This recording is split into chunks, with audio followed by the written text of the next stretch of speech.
Chapter 1 of First Lensman by E. Doc Smith. Recording by Mark Nelson. First Lensman. Chapter 1.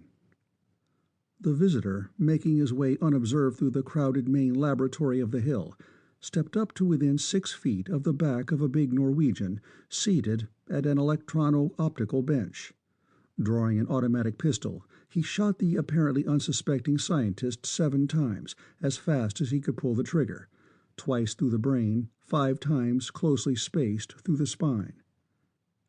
"Ah, Garlane of Edor, I have been expecting you to look me up. Sit down." Blond, blue-eyed Dr. Nels Bergenholm, completely undisturbed by the passage of the stream of bullets through his head and body, turned and waved one huge hand at a stool beside his own. "But those were not ordinary projectiles," the visitor protested. Neither person, or rather entity, was in the least surprised that no one else had paid any attention to what had happened, but it was clear that the one was taken aback by the failure of his murderous attack. "They should have volatilized that form of flesh, should at least have blown you back to Arisia, where you belong." "Ordinary or extraordinary, what matter? As you, in the guise of Grey Raja, told Conway Costigan a short time since, I permitted that as a demonstration of futility. Know, Garlane, once and for all, that you will no longer be allowed to act directly against any adherent of civilization, wherever situate.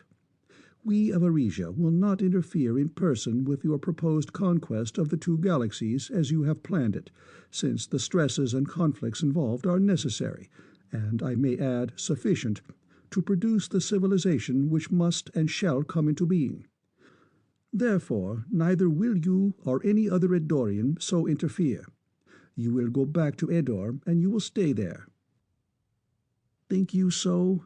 Garlane sneered. "You, who have been so afraid of us for over 2,000 million Tellurian years that you dared not let us even learn of you? So afraid of us that you dared not take any action to avert the destruction of any one of your budding civilizations upon any one of the worlds of either galaxy? So afraid that you dare not, even now, meet me mind to mind, but insist upon the use of this slow and unsatisfactory oral communication between us? Either your thinking is loose, confused, and turbid, which I do not believe to be the case, or you are trying to lull me into believing that you are stupid." Bergenholm's voice was calm, unmoved. "I do not think that you will go back to Edor. I know it. You, too, as soon as you have become informed upon certain matters, will know it. You protest against the use of spoken language because it is, as you know, the easiest, simplest, and surest way of preventing you from securing any iota of the knowledge for which you are so desperately searching.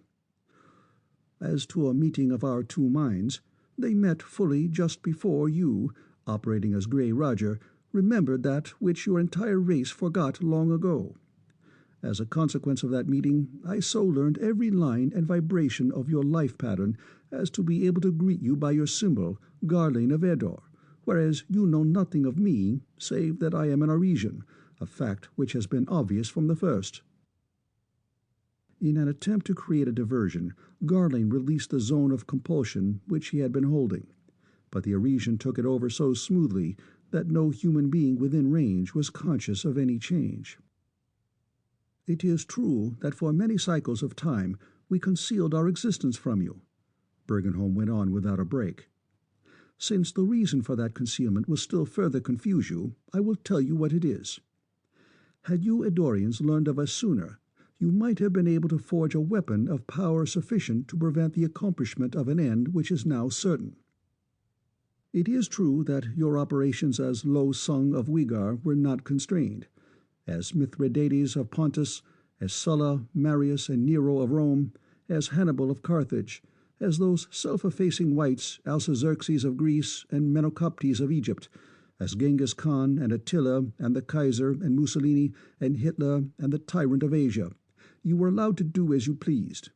Similar activities upon Rigel 4, Valantia, Pallane 7, and elsewhere were also allowed to proceed without effective opposition. With the appearance of Virgil Samms, however, the time arrived to put an end to your customary pernicious, obstructive, and destructive activities. I therefore interposed a barrier between you and those who would otherwise be completely defenseless against you. But why now? Why not thousands of cycles ago? And why Virgil Samms? To answer those questions would be to give you valuable data. You may, too late, be able to answer them yourself. But to continue, you accuse me and all Arisia of cowardice, and evidently muddy and inept thought. Reflect, please, upon the completeness of your failure in the affair of Roger's planetoid, upon the fact that you have accomplished nothing whatever since that time, upon the situation in which you now find yourself. Even though the trend of thought in your race is basically materialistic and mechanistic, and you belittle ours as being philosophic and impractical, you found, much to your surprise, that your most destructive physical agencies are not able to affect even this form of flesh which I am now energizing, to say nothing of affecting the reality which is I. If this episode is the result of the customary thinking of the second-in-command of Edor's innermost circle, but no, my visualization cannot be that badly at fault. Overconfidence, the tyrant's innate proclivity to underestimate an opponent, these things have put you into a false position. But I greatly fear that they will not operate to do so in any really important future affair. Rest assured that they will not, Garlane snarled. It may not be exactly cowardice. It is, however, something closely akin. If you could have acted effectively against us at any time in the past, you would have done so. If you could act effectively against us now, you would be acting, not talking. That is elementary, self-evidently true. So true that you have not tried to deny it, nor would you expect me to believe you if you did. Cold black eyes stared level into icy eyes of Norwegian blue. Deny it? No. I am glad, however, that you use the word effectively instead of openly, for we have been acting effectively against you ever since these newly formed planets cooled sufficiently to permit the development of intelligent life. What? You have? How? That too you will learn too late. I have now said all I intend to say. I will give you no more information. Since you already know that there are more adult Arisians than there are Edorians, so that at least one of us can devote his full attention to blocking the direct effort of any one of you, it is clear to you that it makes no difference to me whether you elect to go or to stay. I can and I will remain here as long as you do. I can and I will accompany you whenever you venture out of the volume of space protected by a Dorian screen, wherever you go. The election is yours. Garlane disappeared. So did the Arisian, instantaneously. Dr. Nels Bergenholm, however, remained. Turning, he resumed his work where he had left off, knowing exactly what he had been doing and exactly what he was going to do to finish it. He released the zone of compulsion, which he had been holding upon every human being within sight or hearing, so dexterously that no one suspected, then or ever, that anything out of the ordinary had happened. He knew these things and did these things, in spite of the fact that the form of flesh which his fellows of the Triplanetary Service knew as Nels Bergenholm was then being energized, not by the stupendously powerful mind of Drownley the Moulder, but by an Arisian child too young to be of any use in that which was about to occur. Arisia was ready. Every Arisian mind capable of adult or of even near-adult thinking was poised to act when the moment of action should come. They were not, however, tense. While not in any sense routine, that which they were about to do had been foreseen for many cycles of time. They knew exactly what they were going to do and exactly how to do it. They waited. My visualization is not entirely clear concerning the succession of events stemming from the fact that the fusion of which Drownley is a part did not destroy Garlane of Edor while he was energizing as Grey Roger. A young watchman, Euconidor by symbol, thought into the assembled mind. May I take a moment of this idle time in which to spread my visualization for enlargement and instruction? You may, youth. The elders of Arisia, the mightiest intellects of that tremendously powerful race, fused their several minds into one mind and gave approval. That will be time well spent. Think on. Separated from the other Idorians by intergalactic distance as he then was, Garlane could have been isolated and could have been destroyed, the youth pointed out as he somewhat diffidently spread his visualization in the public mind. Since it is axiomatic that his destruction would have weakened Edor somewhat, and to that extent would have helped us, it is evident that some greater advantage will accrue from allowing him to live. Some points are clear enough, that Garlane and his fellows will believe that the Arisian fusion could not kill him, since it did not. That the Idorians, contemptuous of our powers, and thinking us vastly their inferiors, will not be driven to develop such things as atomic energy-powered mechanical screens against third-level thought until such a time as it will be too late for even those devices to save their race from extinction. That they will, in all probability, never even suspect that the Galactic Patrol, which is so soon to come into being, will in fact be the prime operator in that extinction. It is not clear, however, in view of the above facts, why it has now become necessary for us to slay one Idorian upon Edor. Nor can I formulate or visualize with any clarity the techniques to be employed in the final wiping out of the race. I lack certain fundamental data concerning events which occurred and conditions which obtained many, many cycles before my birth. I am unable to believe that my perception and memory could have been so imperfect. Can it be that none of that basic data is or ever has been available? That, youth, is the fact. While your visualization of the future is, of course, not as detailed nor as accurate as it will be after more cycles of labor, your background of knowledge is as complete as that of any other of our number. I see. Eukonidor gave the mental equivalent of a nod of complete understanding. It is necessary, and the death of a lesser Idorian, a watchman, will be sufficient.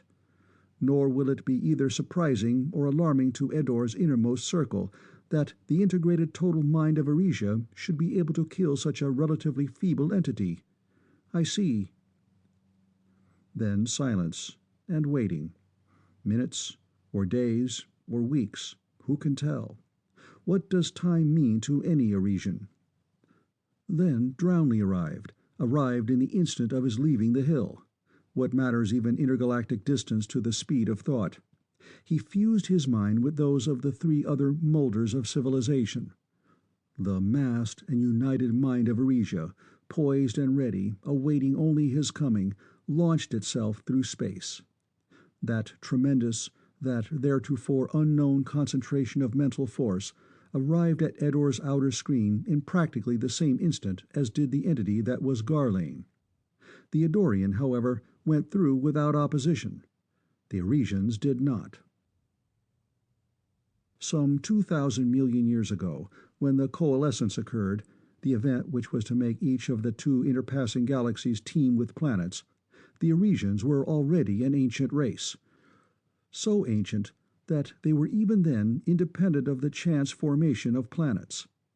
The Idorians, it is believed, were older still. The Arisians were native to this, our normal space-time continuum. The Idorians were not. Edor was, and is, huge, dense, and hot. Its atmosphere is not air, as we of small green Terra know air, but is a noxious mixture of gaseous substances known to mankind only in chemical laboratories. Its hydrosphere, while it does contain some water, is a poisonous, stinking, foully corrosive, slimy, and sludgy liquid. And the Idorians were as different from any people we know as Edor is different from the planets indigenous to our space and time. They were, to our senses, utterly monstrous, almost incomprehensible. They were amorphous, amoeboid, sexless. Not androgynous or parthenogenic, but absolutely sexless, with a sexlessness unknown in any earthly form of life higher than the yeasts. Thus they were, to all intents and purposes, and except for death by violence, immortal.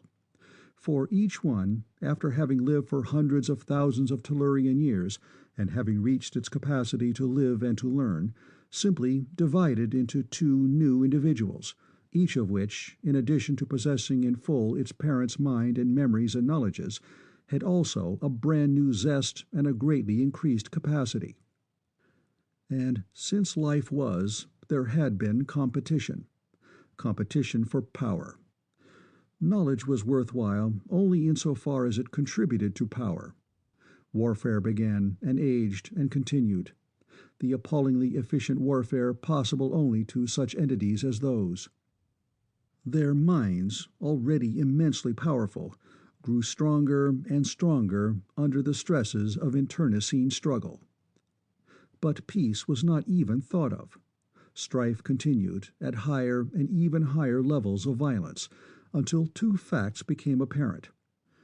First, that every Eddorian who could be killed by physical violence had already died, that the survivors had developed such tremendous powers of mind, such complete mastery of things physical as well as mental, that they could not be slain by physical force. Second, that during the ages through which they had been devoting their every effort to mutual extermination, their sun had begun markedly to cool, that their planet would very soon become so cold that it would be impossible for them ever again to live their normal physical lives. Thus there came about an armistice. The Eddorians worked together, not without friction, in the development of mechanisms by the use of which they moved their planet across light-years of space to a younger, hotter sun. Then, Eddor once more at its hot and reeking norm, battle was resumed. Mental battle this time, that went on for more than 100,000 Eddorian years, during the last 10,000 of which not a single Eddorian died. Realizing the futility of such unproductive endeavor, the relatively few survivors made a peace of sorts. Since each had an utterly insatiable lust for power, and since it had become clear that they could neither conquer nor kill each other, they would combine forces and conquer enough planets, enough galaxies, so that each Eddorian could have as much power and authority as he could possibly handle. What matter that there was not that many planets in their native space? There were other spaces, an infinite number of them, some of which, it was mathematically certain, would contain millions upon millions of planets instead of only 2 or 3. By mind and by machine they surveyed the neighboring continua. They developed the hyperspatial tube and the inertialess drive. They drove their planet, spaceship-wise, through space after space after space. And thus, shortly after the coalescence began, Eddor came into our space-time. And here, because of the multitudes of planets already existing and the untold millions more about to come into existence, it stayed. Here was what they had wanted since their beginnings. Here were planets enough, here were fields enough for the exercise of power, to sate even the insatiable. There was no longer any need for them to fight each other.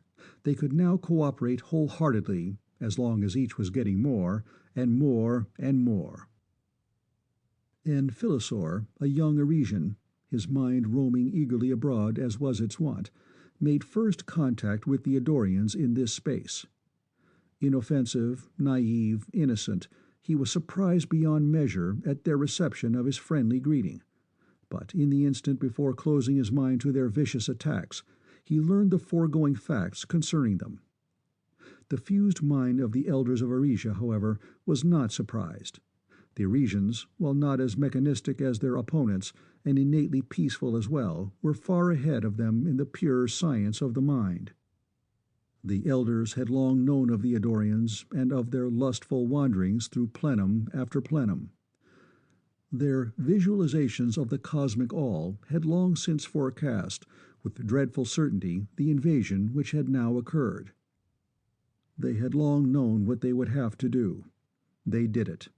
So insidiously as to set up no opposition, they entered the Eddorians' minds and sealed off all knowledge of Arisia. They withdrew tracelessly. They did not have such data, it is true, but no more could be obtained at that time. If any one of those touchy, suspicious minds had been given any cause for alarm, any focal point of doubt, they would have had time in which to develop mechanisms able to force the Arisians out of this space before a weapon to destroy the Adorians, the as yet incompletely designed Galactic Patrol, could be forged. The Arisians could, then even, have slain by mental force alone all the Adorians, except the All-Highest and his innermost circle, safe within their then impenetrable shield. But as long as they could not make a clean sweep, they could not attack, then. Be it observed that the Arisians were not fighting for themselves. As individuals or as a race, they had nothing to fear. Even less than the Adorians could they be killed by any possible application of physical force. Past masters of mental science, they knew that no possible concentration of Adorian mental force could kill any one of them. And if they were to be forced out of normal space, what matter? To such mentalities as theirs, any given space would serve as well as any other. No, they were fighting for an ideal, for the peaceful, harmonious, liberty-loving civilization which they had envisaged as developing throughout and eventually entirely covering the myriads of planets of two tremendous island universes. Also, they felt a heavy weight of responsibility. Since all these races, existing and yet to appear, had sprung from and would spring from the Arisian life spores which permeated this particular space, they all were and would be, at bottom, Arisian. It was starkly unthinkable that Arisia would leave them to the eternal dominance of such a rapacious, such a tyrannical, such a hellishly insatiable breed of monsters. Therefore the Arisians fought, efficiently if insidiously. They did not, they could not, interfere openly with Edor's ruthless conquest of world after world, with Edor's ruthless smashing of civilization after civilization. They did, however, see to it, by selective matings and the establishment of bloodlines upon numberless planets, that the trend of the level of intelligence was definitely and steadily upward. 4 molders of civilization, Drownley, Credegan, Nidanilor, and Brolentine, who in fusion formed the Mentor of Arisia, who was to become known to every wearer of civilization's lens, were individually responsible for the Arisian program of development upon the 4 planets of Tellus, Rigel 4, Valantia, and Pallane 7. Drownley established upon Tellus 2 principal lines of blood.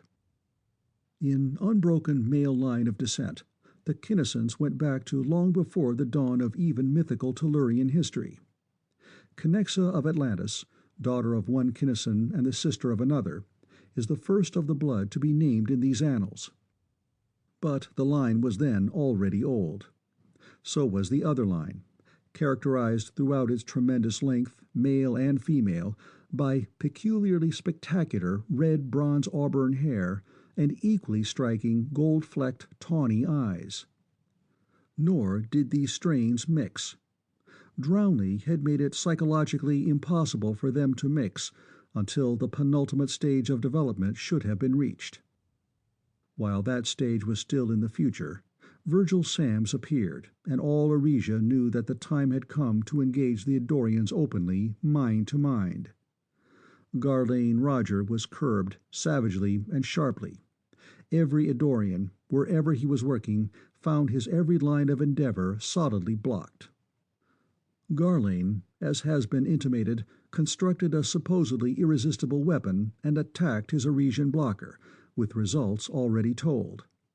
At that failure, Garlane knew that there was something terribly amiss, that it had been amiss for over 2,000 million Tellurian years. Really alarmed for the first time in his long life, he flashed back to Edor, to warn his fellows and to make counsel with them as to what should be done. And the massed and integrated force of all Arisia was only an instant behind him. Arisia struck Edor's outermost screen, and in the instant of impact that screen went down. And then, instantaneously and all unperceived by the planet's defenders, the Arisian forces split. The elders, including all the Molders, seized the Eddorian who had been handling that screen, threw him around an impenetrable net of force, yanked him out into intergalactic space. Then, driving in resistlessly, they turned the luckless wight inside out. And before the victim died under their poignant probings, the elders of Arisia learned everything that the Eddorian and all of his ancestors had ever known. They then withdrew to Arisia, leaving their younger, weaker, partially developed fellows to do whatever they could against the mighty Eddor. Whether the attack of these lesser forces would be stopped at the second, the third, the fourth, or the innermost screen, whether they would reach the planet itself and perhaps do some actual damage before being driven off, was immaterial. Eddor must be allowed and would be allowed to repel that invasion with ease. For cycles to come, the Eddorians must and would believe that they had nothing really to fear from Arisia. The real battle, however, had been won. The Arisian visualizations could now be extended to portray every essential element of the climactic conflict which was eventually to come. It was no cheerful conclusion at which the Arisians arrived, since their visualizations all agreed in showing that the only possible method of wiping out the Eddorians would also of necessity end their own usefulness as guardians of civilization. Such an outcome having been shown necessary, however, the Arisians accepted it and worked toward it unhesitatingly. End of Chapter 1.